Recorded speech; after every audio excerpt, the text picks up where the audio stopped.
Hi, everyone. Carmine Danisco here. We got another great episode made in America on the Launch Network. I'm going to bring on the man himself, Mr. Made in USA, Christopher Guerrero. What's up, Chris? Hey, what a time to be made in the USA, right? That's all I keep hearing, how everybody is bringing their stuff back. Big companies are trying to move it back because they're stuck. They can't get it delivered. They're running out of stock. Even people like Target now bought in too much inventory, so they can't sell it, right? So they're doing fire discounts. Yeah, it's a good time. But more importantly, let's talk about the UIA for a second. So we're going to be at the Super Zoo Pet Show. That's the first time for us, which I'm pretty excited about. It's August 23rd to the 25th in Vegas. Another big platform for products. You know, it'll be a smaller platform for us this year. And then next year, it'll be a big one like the hardware show, right? It'll be the stage and pitch panels and guest speakers. So another good venue for the UIA. Yeah. You know, it's odd to me because Super Zoo and the pet industry itself is such a big market. And, you know, they really don't have too much education at that type of event. And it's big. So it was great that they reached out to us. I mean, I think a lot of it has come from you doing the, you know, organizing and building a hardware show up, which we're going to be at, and we're going to blow the hardware show up even bigger next year. But I think a lot of the other events are taking notice that people and inventors, even product developers, they want and need that education. And it's a lot of fun for us to get noticed in that way. Yeah, it's really great. And it's great to have everybody present at these shows, right? You built some really good friendships and relationships, and hanging out with everybody is just a lot of fun. Speaking about a lot of fun, today's guest, we're going to talk about patents today, my favorite subject. And we've got a resident expert. We woke him up early today. He's on the West Coast, right? JD Houvener of Bold Patents. He's going to talk to us about the process. Like, where do you start? I have an idea, and what's next? So, JD, welcome to the show. Thank you, Chris. Yeah, it's awesome to be here. Thank you, guys, and I appreciate the opportunity to share a bit of knowledge here and walk people through kind of some of the basics. You know, there's no question too simple. You know, it's okay to just make sure you know how to start the right way. So happy to go over that with you guys today. Yeah, I think that's I hear that a lot. So the first question I always ask, because I want to know if someone comes to me, I do have a patent, right? You have a design patent, utility patent. Then I hear, well, it's patent pending. I say, okay, what does that mean? What does patent pending mean? Like where do you start? So I have an idea. Do I fill out the provisional? What's a provisional, right? Do I fill it out? It's quick money. It's easy money. Do I get an attorney? Do I try to do it myself? I just find, like, when people, average Joe, and I use that word loosely, right, tries to do it themselves, they could miss a lot of opportunities. And then they think it's got patent pending on it. So now they're building tools, and all of a sudden they spend some money without really researching the patent and go, uh-oh, that's not, I'm infringing on, because no one's actually done a real legal search for me. So you could get yourself in a lot of trouble with cash pretty quick. So what's the best way to start that, JD? Yeah, you bet, absolutely. And I like talking about this, you know, starting with the idea. And I hate, you know, sort of break in a way, let people in on this, that ideas, right? Just ideas.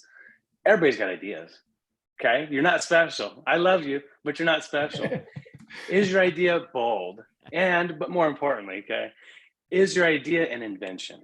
And so there is a difference. And I want to go over that really carefully, because that is where it starts. Is, have you thought through your idea enough?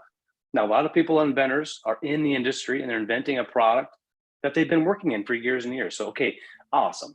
You're going to be much more qualified in the greater scheme. You'll have some background in the industry. But we do work with a lot of inventors that are coming up with something way out of their normal day-to-day work, and it's not something that they know about or have done research on. And so the question is, have you thought about that idea enough to where you could explain it with words or drawings so that someone could actually go make that thing? Okay, that's not just something you think about while you're driving. You got to be mulling this idea over, probably sketching it out, doing some real work to flesh that concept out to get to the point where you have an invention. So that's when we really can do our work as patent attorneys. We can begin to say, okay, you've got an articulable, am I saying that right? It is early. Articulable invention, something you can actually explain to me, a patent attorney, So oh yeah, okay, I understand that. That's how that would work. And then we can do a search before you file. Look before you leave. I can't emphasize that enough. And it's one of those things that you don't have to go right to an attorney, right? I think doing your due diligence first, doing a simple Google search is a great place to start. My goodness, I can't tell you how many times we've had people come to us, hire us to do a search, and then show up like an hour later. Oh my gosh, I just did a Google search. And here's what I found. Can I get my money back? I don't know. So just do that work up front. Do some of that initial work to at least convince yourself that what you're doing is unique. What you've invented has some novelty, is different from what else is available or has been published. I can go on and on about searching and the importance of that. Really high level though, okay? With what a patent search does, hiring a law firm like us, the attorneys actually go, we outsource the searching, okay? The people that just do patent research, okay? And then we take those results and then give you a legal opinion on top of those results to say, should you file a patent, right? Is there enough art here? Is there enough novelty? And you have to decide as the inventor, okay, given what I thought I had invention for, the smaller set of claims, right? The smaller bit that is truly novel. Do I think I can make money? Do I think there's a big enough market for this margin if I were to get a patent on that? So helping inventors make really smart decisions about their investment before, and that's time and money, in getting ready for their application, even before their patent pending, is vital. I mean, really, at the end of the day, right, JD, it's about making money. Like, I mean, what good is Totally. a patent hanging up on your wall if Yeah. it doesn't have any merit? You can't use it, right? Totally.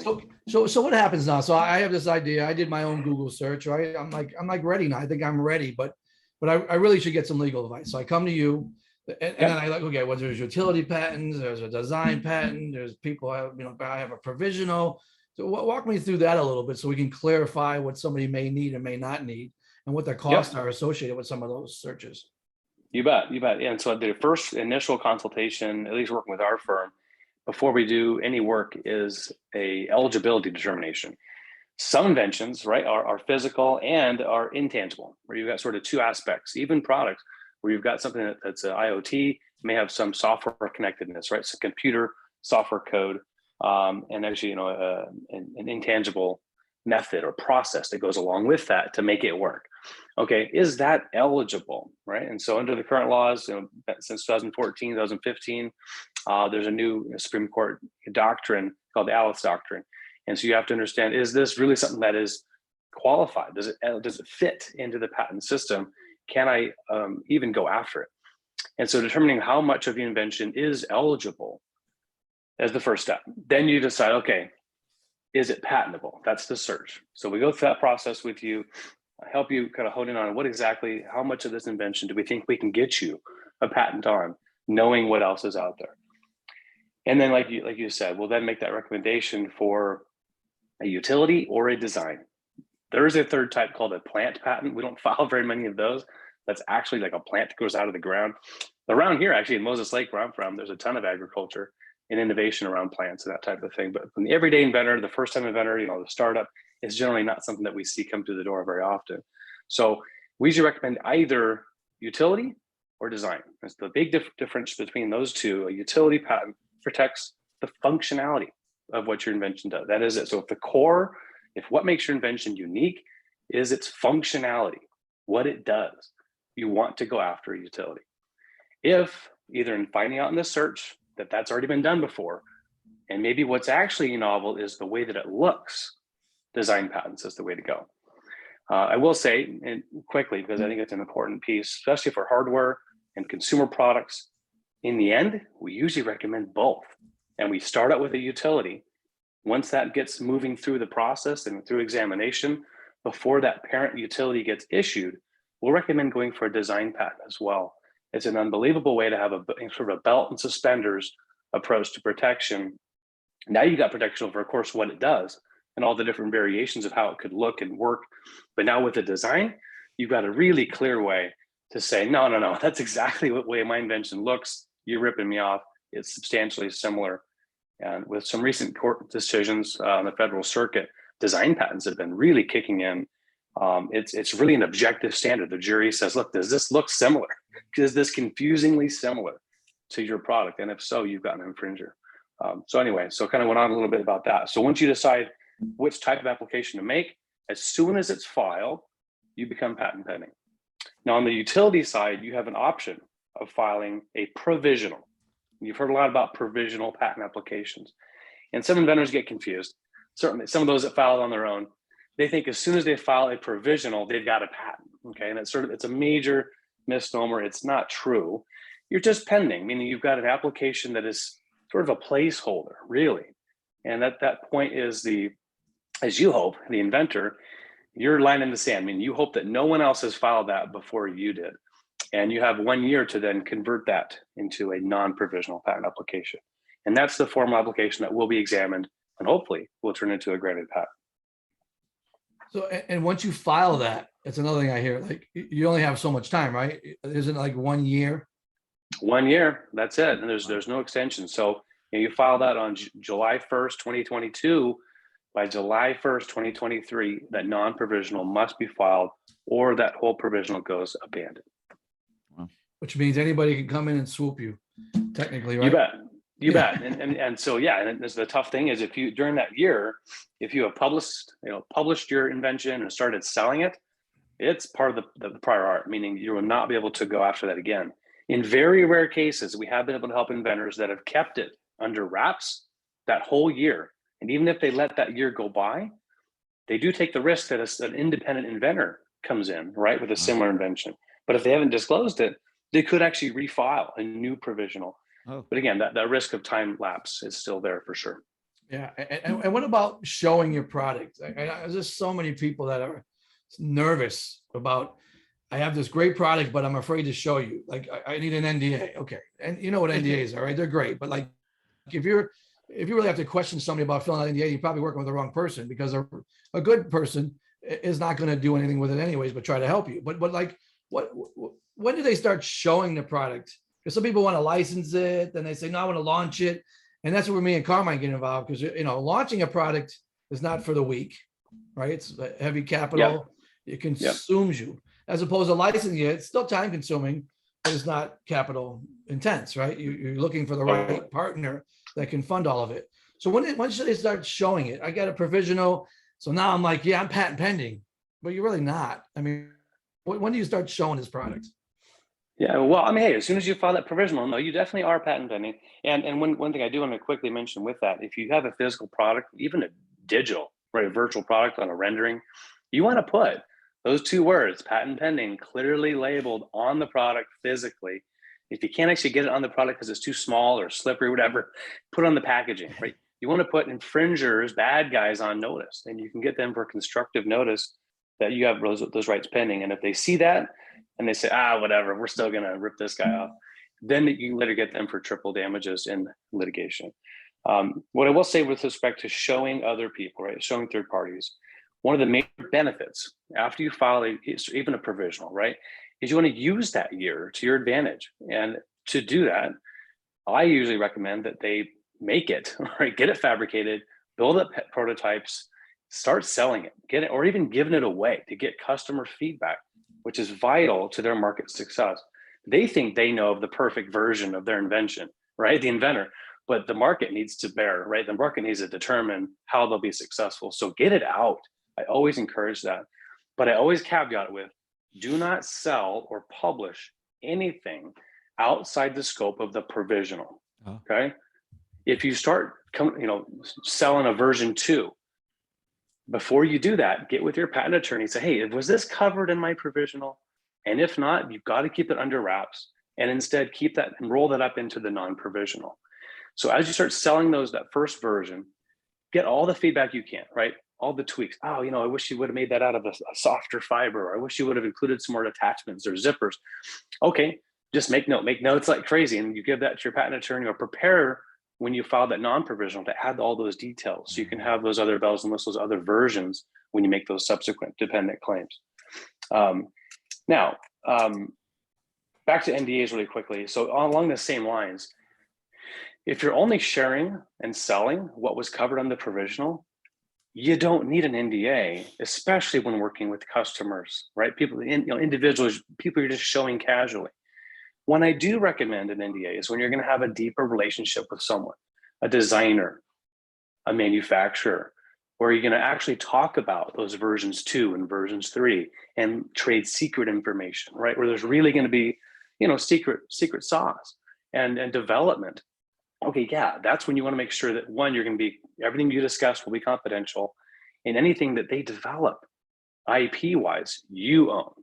So IP assignment clauses, pretty typical. You don't see a lot of designers trying to take ownership of their client's stuff, but it can happen. Mhm. And you want to make sure you have an attorney, a business attorney on your team too. So I know for inventors, it can seem like a lot. You get attorneys for everything, but it's true. You should have a go-to business attorney, a general counsel to help advise you on your business venture. Not to go on too long on this, Chris, but one thing I want to make sure I underline, because we've had a lot of guests on our show, the Bold Patent Show, where we have business attorneys come on, and they'll suggest very simple things that I don't necessarily think about, where you should actually have a separate holding company, an LLC, very simple, that'll hold your IP assets, separate from your business LLC. So if something ever, heaven forbid, your business goes down, right, through liability or some lawsuit, your IP is still intact. It's not tied up to the business. So you as an individual can That's a license great and point, all that. because you don't hear that often. That's a Yep. really great point. Totally. Yeah. And we were talking about that in the sense of dentistry practice. We've been kind of focusing on dentistry and medical professions. And that was one issue where you have, several, medical practitioners coming together to start a dental practice, let's say.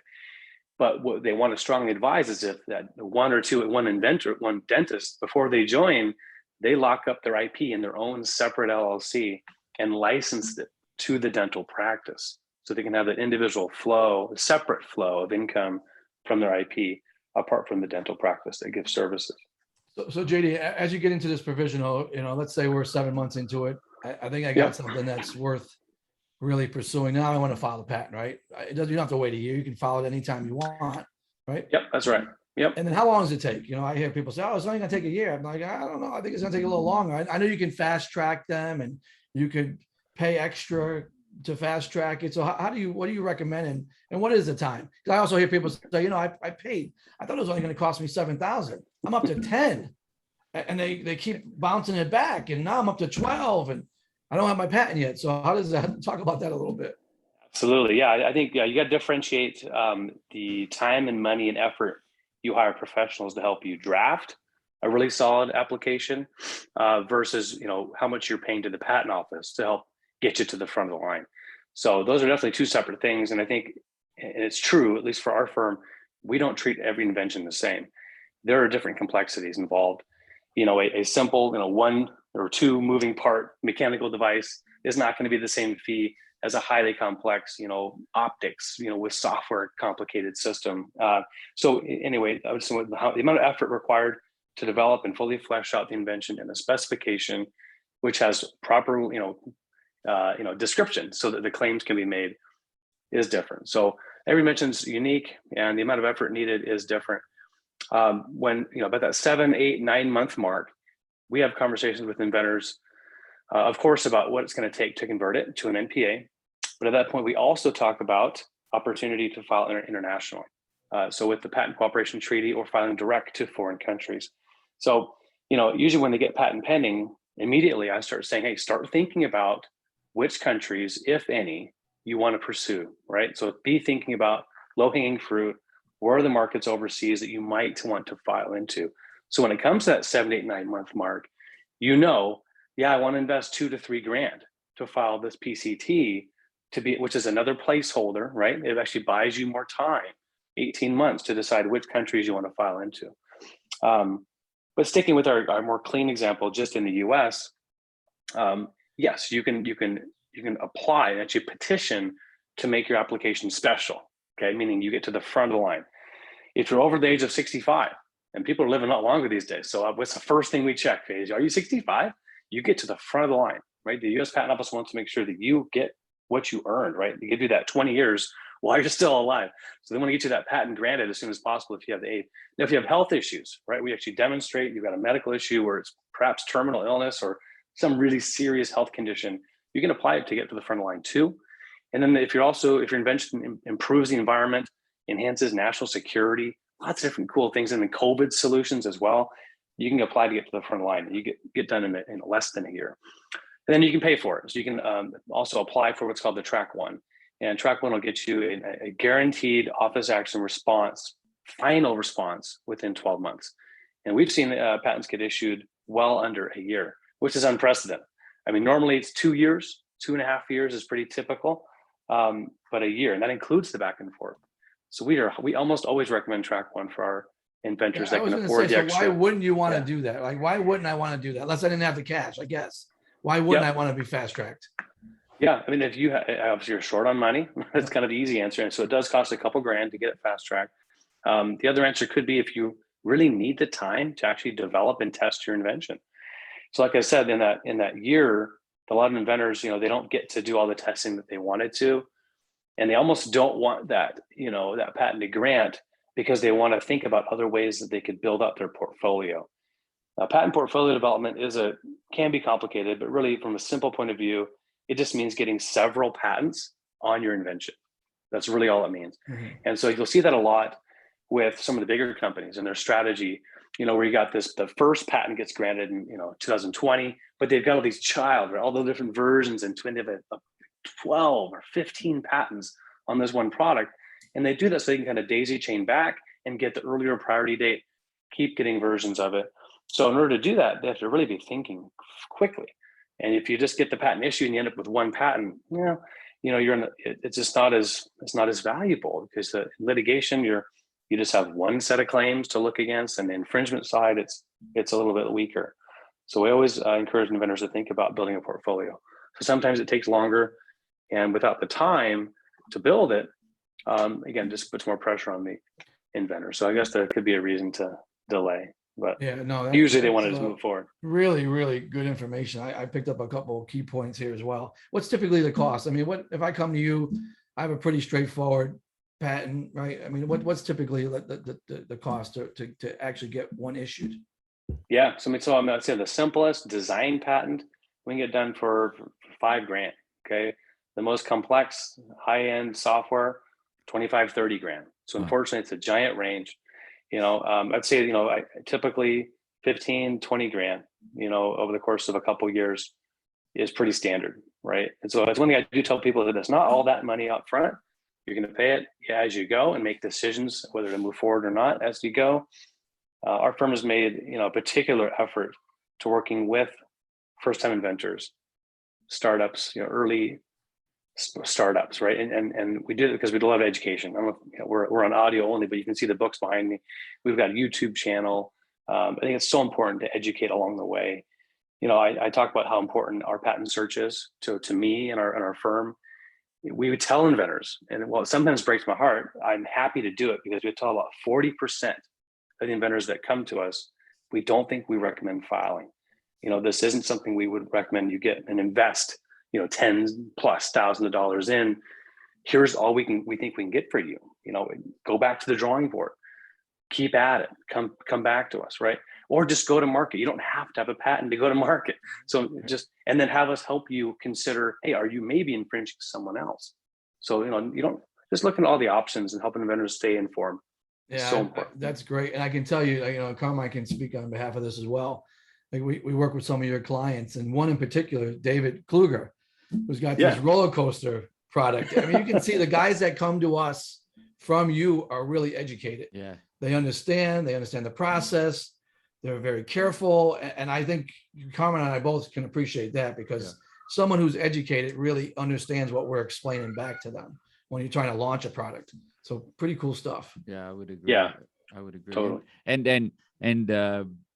JD, the one thing I noticed about what you do is, and I know you love this too, and you're very smart about it, is that you kind of turn into, as you were saying, a business consultant. Not that that's what you want to do, but you're really trying to help them not only just get a patent, but you want them to be successful and profitable and happy. And that's what it's great.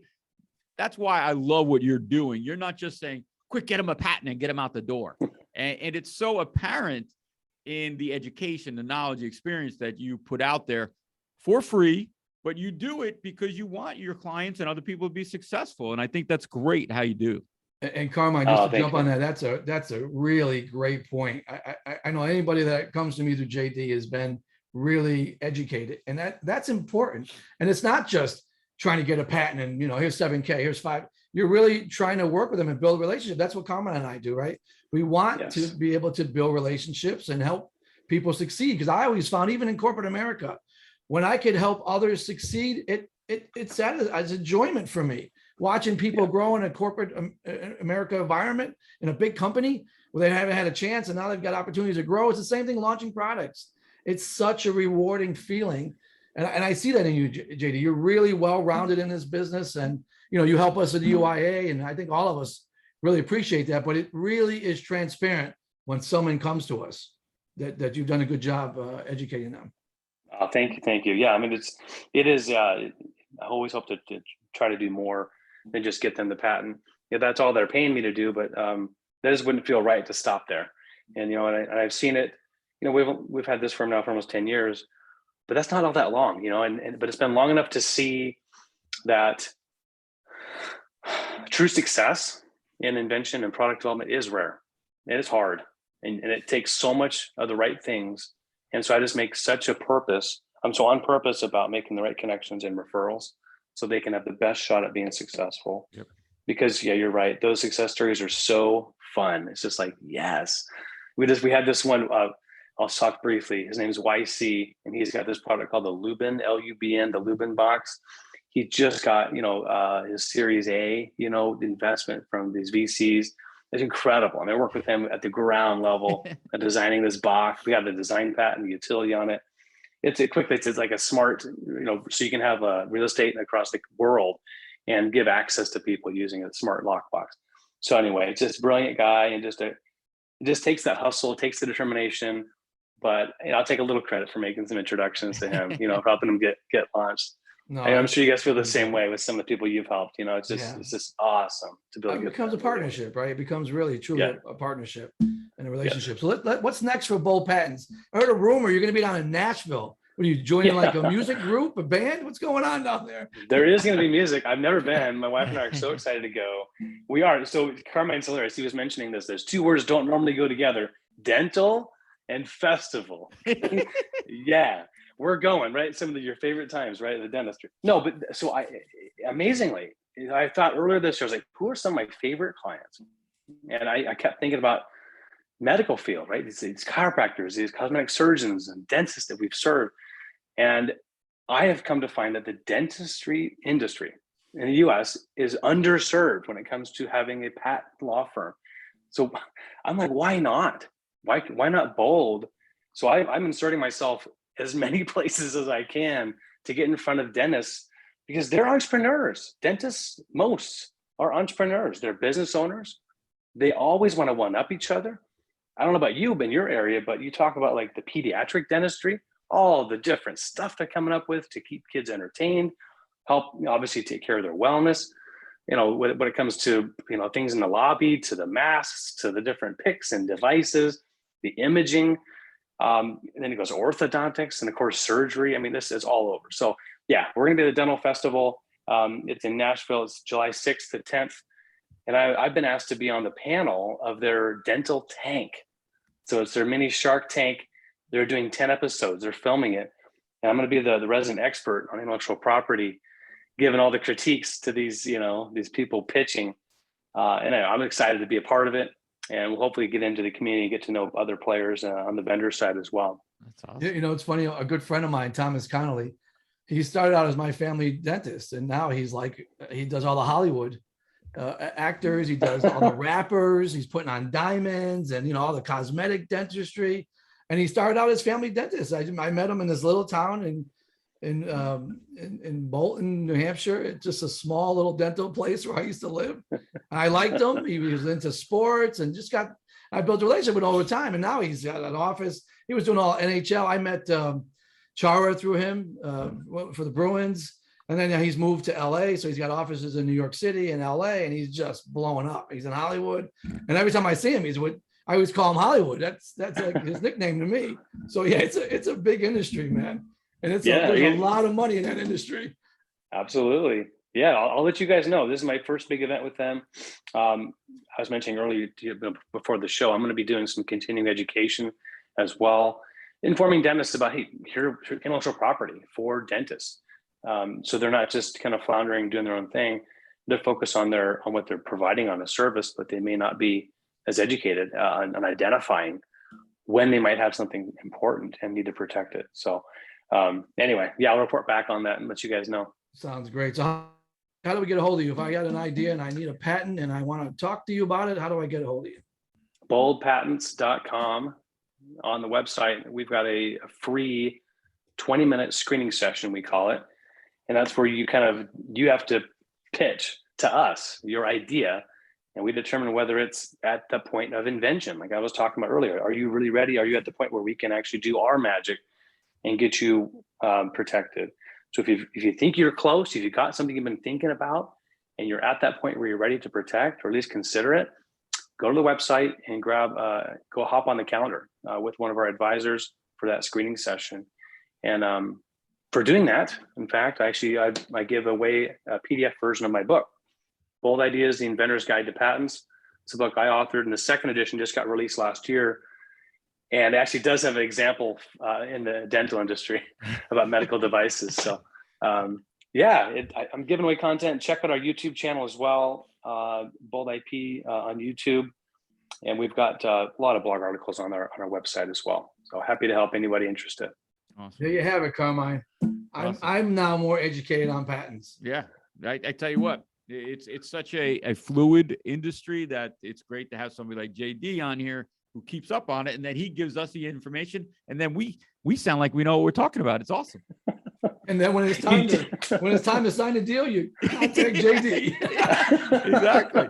That's Exactly how it right. works. No, awesome. JD, All right, JD, thanks, man. it's always a pleasure, my friend. Always great to hear what you're doing, because you're like Chris and I. We're always out there, always looking for ways to not only help people. We love business. We love doing these things. We love seeing people succeed. And it's great that you're going out to some of these shows. I too work with several dentists, and I think it's a great industry, a great market. And it's a lot of fun to work with some of that equipment, because, I used to hate going to the dentist. I still do, but now at least, I know several that are my friends, and it's a little bit different now. So it's pretty cool. You're welcome. It's awesome being on your show. Thank you for the invite. I'll be back if you guys will have me. Absolutely. Always. We'll be in All touch. right. We got some other things we're going to work with you on as well. Yeah. So Yeah. thanks, JD. Great. Appreciate you. You Yeah, bet. as usual. Thank you, JD. All right. Well, that's great. Another show into the books, Chris. Pretty cool, right? We got some other programs going on, some other events coming up that we'll be starting to announce on the show as we progress, right? Absolutely. All Some right. big stuff coming up September and October. Yeah. But next is Super Zoo, Yeah. August 23rd to the 25th in Vegas. Yeah. I just like saying it. Super Zoo. Sounds Yeah. good. It sounds cool. It sounds good. It I sounds can't believe awesome. how big that industry is. It's huge. And Although I look at the way Brandy treats our cats, so I realize how big this industry is. Oh. He gets better treatment than me. it's crazy. It is crazy. So Super Zoo, you'll look for Chris there. He'll be wearing a cape, and we will see you there. But we'll see you next time on Launch Network, Made in USA. We thank you all for listening, and you all take care.